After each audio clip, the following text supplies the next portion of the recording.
welcome back, class. We are in our final module 6, which is marketing, developing relationships. This module includes 3 chapters, chapter 11, 12, and 13. We're going to start with customer driven marketing, which is in chapter 11. Let's begin by talking about the objectives of this particular chapter and some of the things I think you will glean from your reading as well as your activities. We're first going to define marketing and to describe the exchange process. We're going to specify the functions of marketing and explain the concept and its implication for developing marketing strategies. We're going to examine the development of a marketing strategy, including market segmentation and the marketing mix. We're going to also investigate how marketers conduct marketing research and study buying behavior. And finally, we're going to summarize the environmental forces that influence marketing decisions. The nature of marketing. Well, we want to always begin, as we had in the past, with a definition. And it's going to be activities designed to expedite transactions by creating, distributing, pricing, and promoting goods, services, and ideas. That's marketing 101. We create value by allowing individuals and organizations to obtain what they need and want. The other areas will be coordinated with finance, but we also think about marketing as a functional area of business. It's one of the functions like operations, finance, and management. Marketing does not manipulate customers to get them to buy products they do not want. And marketing is not just selling and advertising. Marketing is a far more broad area. And one of the things I'm hoping that you get out of this course is not to narrowly define marketing to be as broad as you can, because marketing is very essential for any business. And without marketing, you have no sales. The exchange relationship. Giving up something in return for something else. That's going to be the exchange. What we give up, and you and I as consumers, we give up money in return for whatever good we're purchasing. And it's been going on forever. Even before we had we had dollars. We always exchanged something for something else in a way of transacting business. But the participants are going to be willing to give up something, their money, and they're going to receive something in return. Sometimes tangible products itself may not be as important as the image associated with the product. And I think you know what I mean by that. An intangible value of something. It can be something that you can gain by using it, or the image invokes it, or it's just a brand name. And we obviously have some of our personal favorites, which I'm sure you can think of right off the top of your head. But the process is giving up one thing in exchange for something else, something of value. Generally, when we are going to purchase something, we're going to give money, but you can also give credit, labor, or goods. And the buyer is going to give up something and give it to the seller, but the seller in turn, at the bottom of this, is going to give something to you in value. It could be a good or service or some idea. And ideas is more on a consulting and intangible, I would say, one of the intangibles that we talked about of value. The functions of marketing is very important to talk about the whole of marketing, not just one little small piece of it. It's going to be the buying, the selling, the transporting, the storing, the grading, the financing, the research, and the risk taking. Each of these have an extremely important aspect of the marketing strategy. Marketing, the value of a customer. Customer assessment of the benefits relative to the cost. What it means is, if that customer has to be able to assess subjectively whether or not the value or the benefit they're going to get from that product is worth the cost that they'll have to spend. And we have a little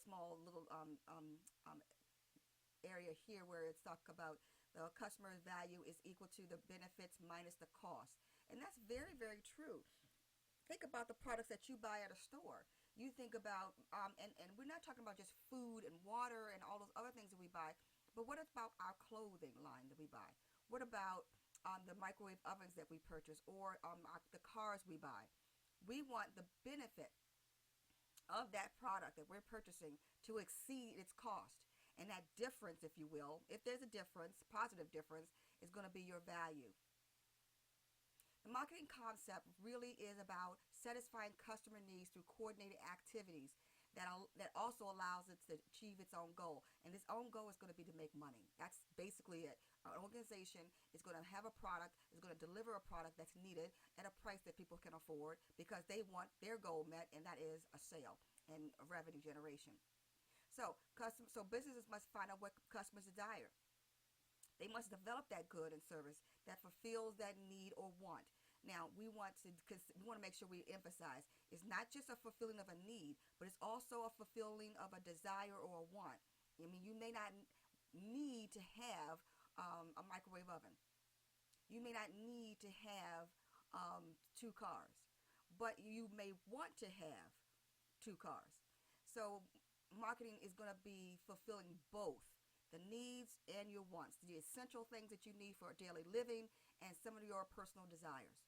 And your personal desires could very well be going out to eat, going out to see a movie, going out to buy a nice dress for a party, that sort of thing. Businesses must get that product to the consumer. That's essential. I mean, we can have all the wonderful good things and services and products, all that they want and need and willing to pay for, but if we have no way to get it to them, we're stuck. So we need to understand that's a very essential part of the marketing concept. But also, we want finally want to consider the must alter, adapt, and develop products to keep pace with changing customer needs and wants. That's also critical because you can get a good product out there, and you can get a product that many people need and are willing to pay your price for. But if you're not watching the market and your people and your customers and their buying habits, you may very well lose track of what they really need as it may evolve. People's needs change, people's desires change, and you need to keep pace of that. That's essential. We're highlighting one company. It's going to be Trader Joe's, and they I've been there several times, and I actually like the setup of the stores.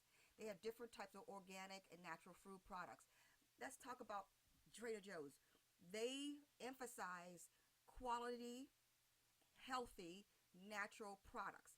And many of their products are food. Some of their products are not food, and they have some hair care products there as well that are not necessarily something that you would ingest. But if you're concerned about using healthy shampoos and conditioners and other things on your hair that doesn't have a lot of chemicals in it, Trader Joe's is one of those places where they will sell those types of products. Again, Trader Joe's marketing strategy. They are emphasizing consumers who are concerned about their health, concerned about the foods that they ingest and how they're prepared. And their emphasis is going to be on natural food products. And organizations have to think about them. Who do we want to target in our marketing process? Who wants our products? Who are the individuals concerned with natural food products? Who are concerned with sports cars? Those types of things. So the evolution of the marketing concept is like this. For example, evolution of the marketing concept. One of the things that I've noticed in my, I guess, few years of being alive is how marketing has changed so dramatically and how it's done has changed so dramatically. We're dealing with a lot of competition.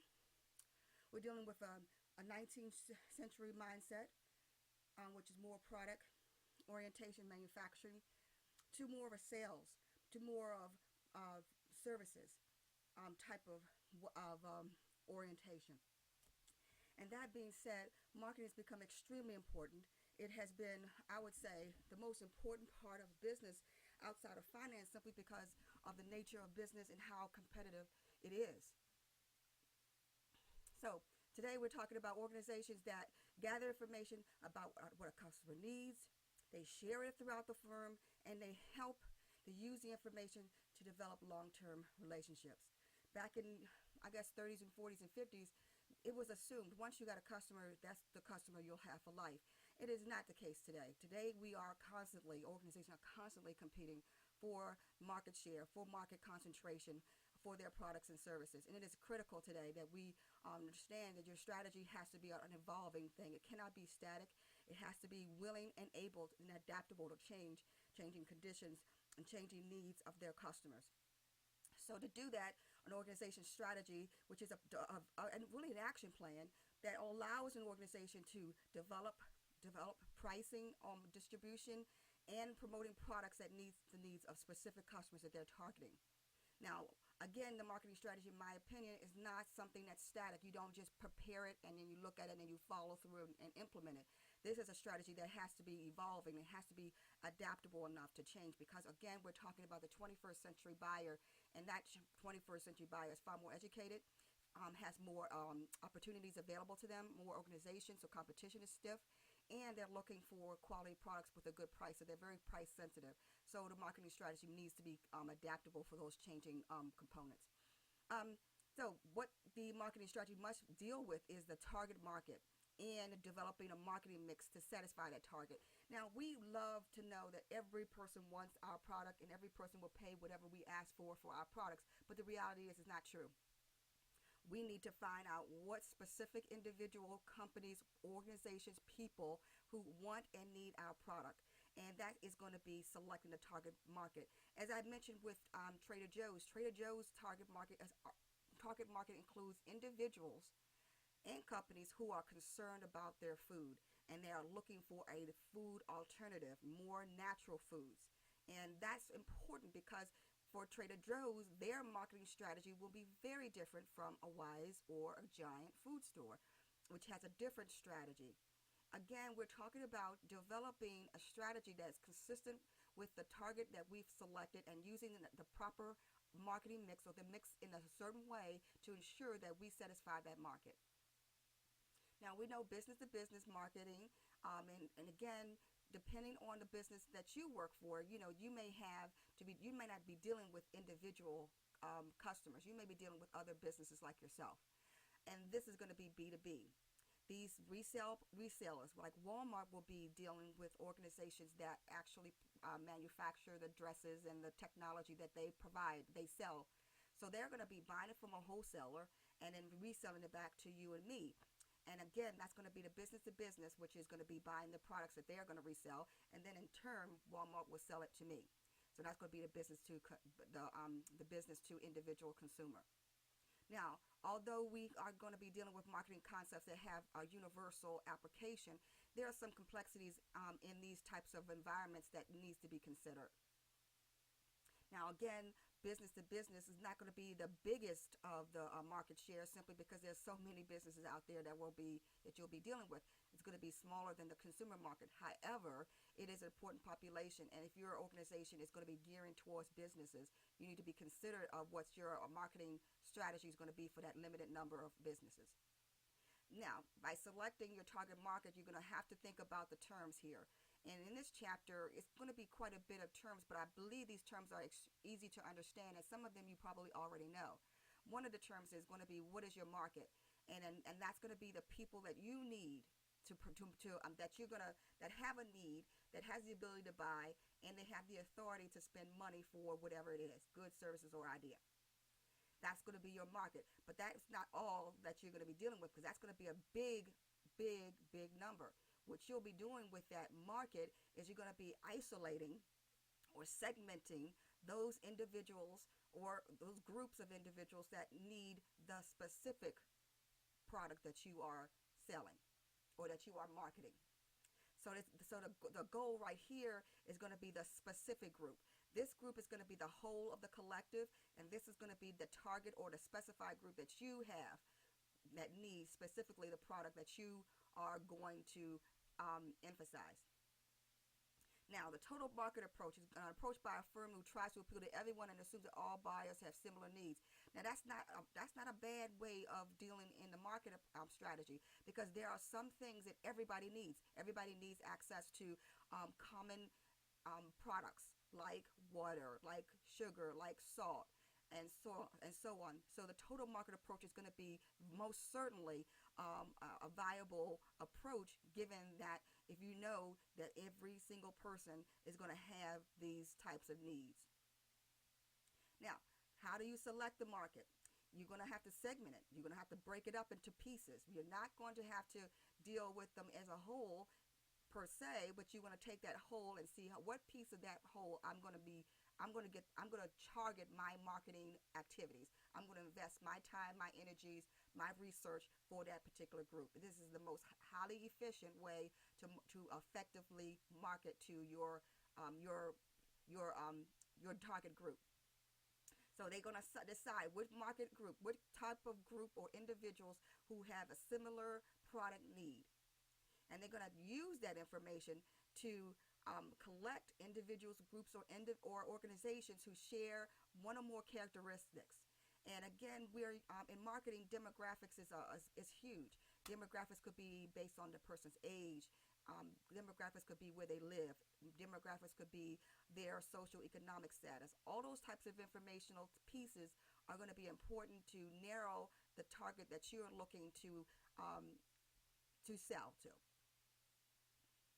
Market segmentation approaches. Two types of approaches really that's going to be covered in the chapter: concentration approach and multi-segment approach. The concentration approach is really just developing a strategy for one single market. They're going to direct all their efforts towards a certain type of individual or individuals. And in this case, they're talking about Porsche. Porsche is a high-scale, very expensive car. And generally, they don't really manufacture many. And they're going to direct all their efforts towards individuals who have high income, who can afford the product they're selling, and who have a desire to own a high-performing vehicle. Now, the multi-segment approach is going to be where they're going to be aiming at more than one segment. And what they'll do is they're going to be developing a strategy for each. Can you think of a multi-segment approach in marketing? Do you have any ideas? It would be a good idea to share those with the class as we go through this chapter, because it's going to be important as marketing professionals have to prepare their strategy, understanding why a concentration approach is more viable and much more suitable and efficient for an organization versus a multi-segment. So for you as a student, I suggest that you understand what these two approaches, what is most important about both of these approaches, and when either or would be appropriate.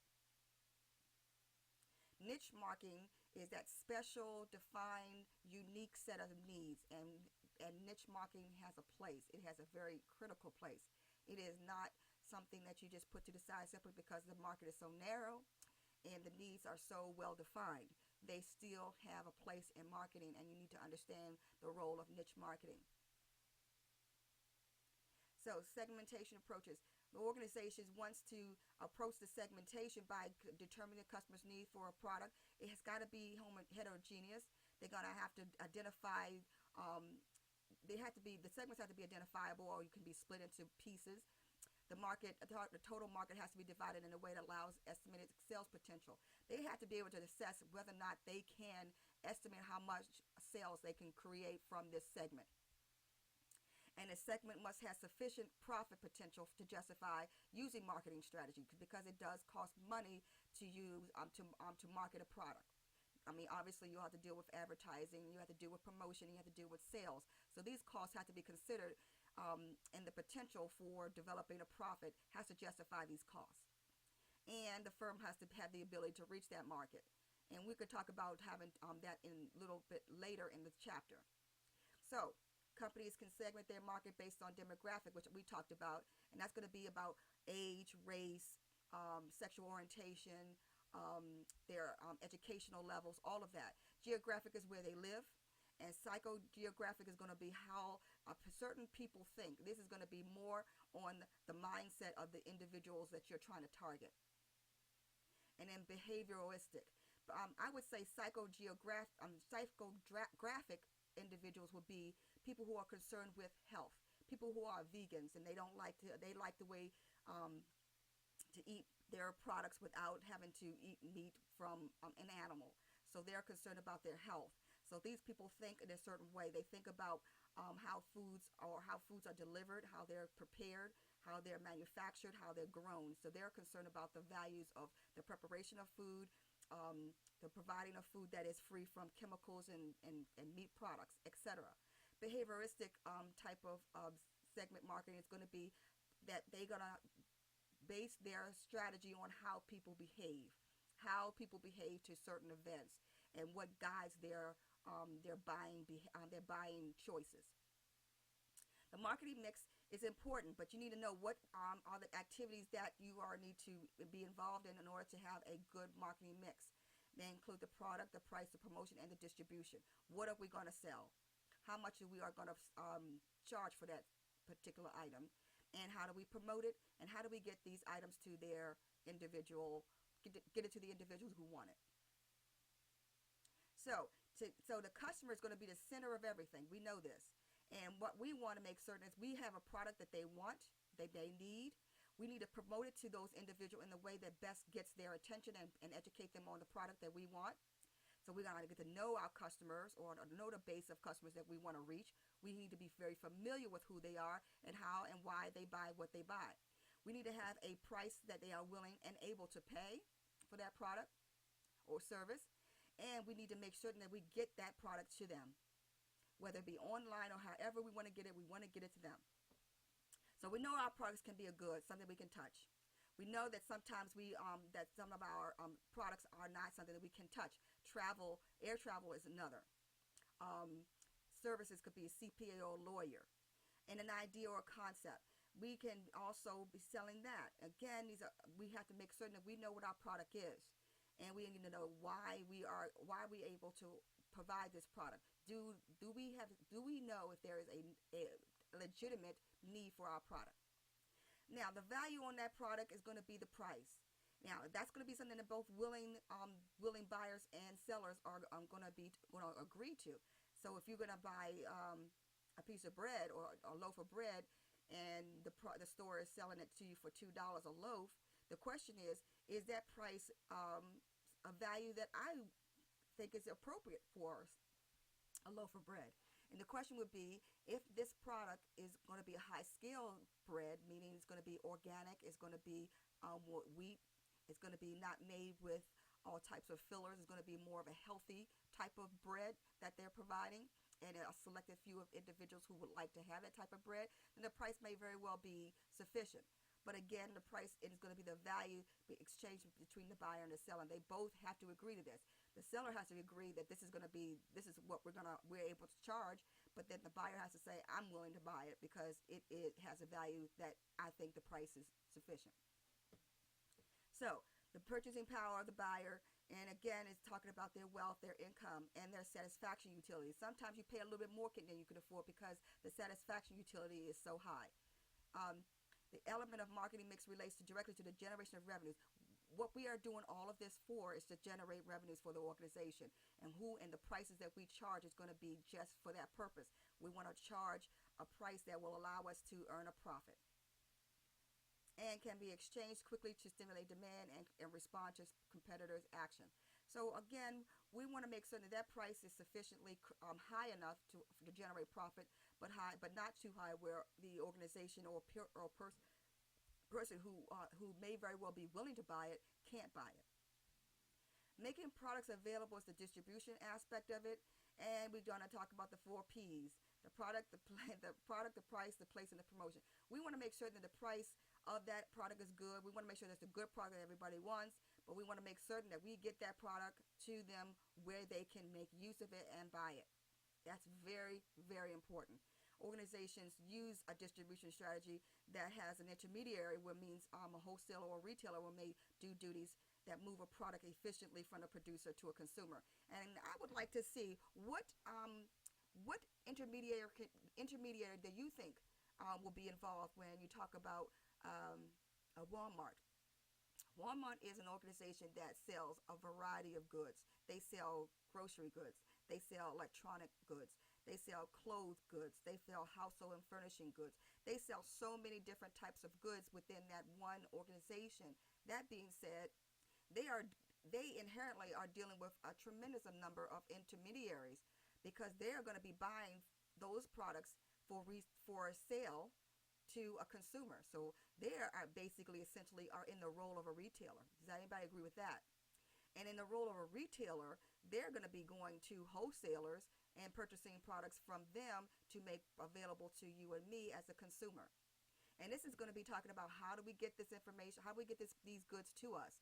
And it includes warehousing and materials handling and inventory control. Because, as we know that Walmart is not going to be manufacturing or these items. They're going to be transporting these items from wholesalers and from warehousing to make certain that the materials are in their stores for sale to the consumers. Promotion is going to be persuasion. How can we persuade using some techniques that will influence an individual group or an organization to buy their goods, services, or ideas? Now, it is not simply advertising, and it is not simply personal saving, but it also includes publicity and sales promotion. And the sales promotions are like offering discounts or offering different types of sales reductions, if you purchase their product, or buy one, get one free. These sales promotions are very important because it gives an individual an opportunity to try the product at little risk. And the biggest risk is going to be the dollar amount of money that comes out their pocket. Digital advertising on websites and social media. Again, all of this is designed to inform an individual about their product and to persuade them to buy, and using these different types of tools to do so. Expeditionary marketing is a strategy for large and small companies to find untapped markets. And this is critical because you want to make certain that you find a market and that you develop that market. But at some point, that market may very well, because of competition, might be saturated. And if you want to stay viable and competitive, what do you have to do? What is there the next step to do? The next step is going to be to explore, to do it, follow some expedition to find cases of areas that there's little competition, that there's a very unestablished market, that you as an organization can get in there and establish yourself as a leader. It's very important. I think this is the part of marketing that is that R&D will be the equivalent of research and development. It is more about finding what's not there already, developing something that from scratch, really trying to find emerging markets that really are there, but nobody's really paying attention to them right now. So what can you do to tap into that? How can you educate yourself? How can you find about what their needs are and how to get information or products to them, and if your organization can meet that need? So this leads directly into marketing research and information systems. And there has been a lot of controversy over the past 20 years about information system and marketing research. And what the goal is to get information about customers or potential customers to guide your decisions. So if you are going to know how people buy and what people buy and what triggers them to buy the products that they buy, you're going to need to do some research. And it is not a bad thing to do the research. The problem is using market research in the most ethical way is the critical value here. Not marketing research as a general concept, but how it's used and respectfully done and ethically done. But the main thing is you have to research your market. You have to find out about the potential customers, because you need to see if those individual customers or that target market is worth developing. It's worth spending, investing marketing funds, time, and effort into those markets. So it's not a guessing game when you're talking about the markets that you're choosing. It is extremely well planned and researched. It's going to guide what decisions you make, how much money you spend on a various area. It's going to include data on almost everything that you can quantify, including their age, their income, their ethnic background, their educational level, and anything else that they, and how or what they buy as it relates to the product that you're trying to sell.